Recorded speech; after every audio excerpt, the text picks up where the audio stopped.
ये वो जमीन है, ये वो धरती है कि जिसने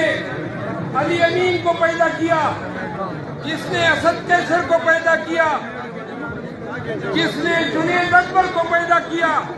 जिसने शकील खान को पैदा किया, जिसने गुल जफर को पैदा किया, जिसने शाहरियार अफरीदी को पैदा किया, जिसने अली मोहम्मद को पैदा किया, मीना खान, जिसने मुराद सईद को पैदा किया, जिसकी मेहमानी करती है पंजाब की, जिसने सनम जावेद को पैदा किया, जिसने खदीजा खान को पैदा किया,